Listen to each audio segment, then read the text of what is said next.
What is economics? A lot of people think it's just about money or complicated graphs and formulas. But really, economics is the study of choices, how people, businesses, and governments decide what to do with limited resources. It's the science of decision making. Let's break it down, starting with microeconomics. Microeconomics looks at the smaller pieces of the economy like individuals and businesses. Imagine you are starting a small bakery.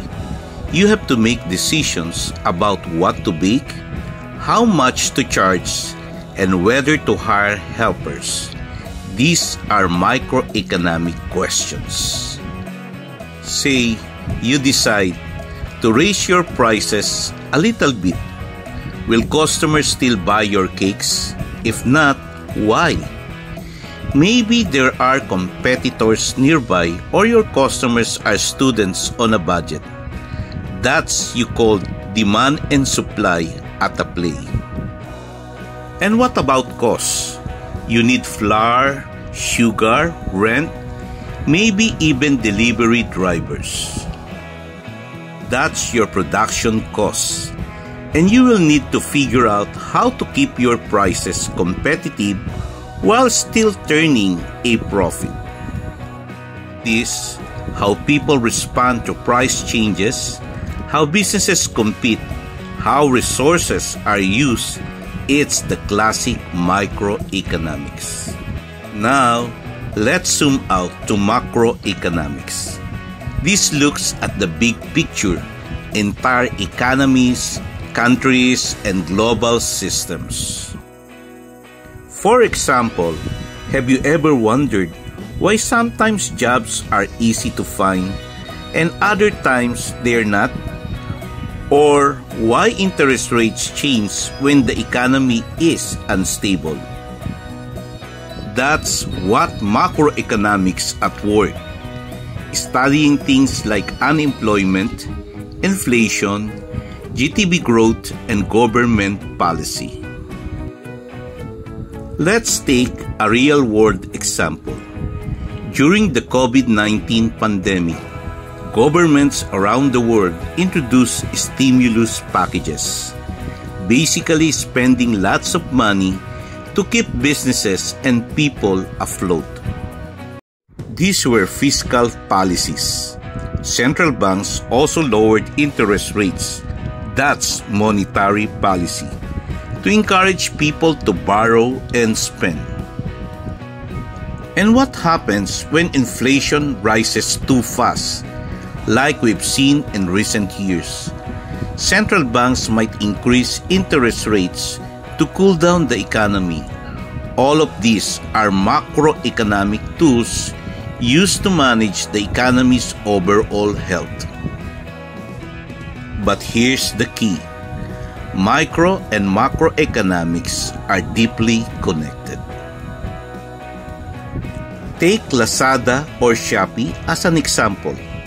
On the micro level, it decides what products to feature, how much to charge, how many workers to employ. But on the macro level, it's affected by global shipping costs, currency exchange rates, and consumer confidence, which fluctuate with inflation or political events. Another example, think about Tesla. Micro decisions include how to price a new electric vehicle or where to open a factory. But macroeconomics comes in when raw material costs spike globally, or when a country offers subsidies for green energy, influencing where they invest. Even students, yes, you are a part of the economic system. Choosing a university major that's influenced by job market trends, and that is macroeconomics. Deciding whether to rent or live at home, That's a personal cost-benefit analysis, and that is microeconomics. So why study economics?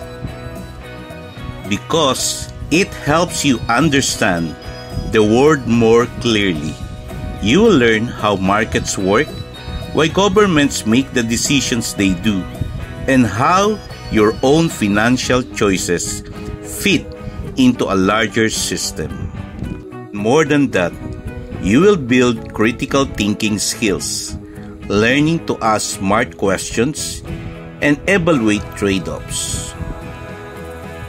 So whether you go into business, public policy, technology, or even healthcare, economics gives you a framework to think through problems and find practical solutions.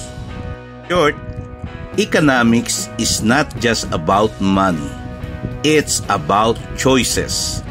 And understanding those choices can give you a serious advantage, no matter where you go next. This is an introduction to our first module on business economics.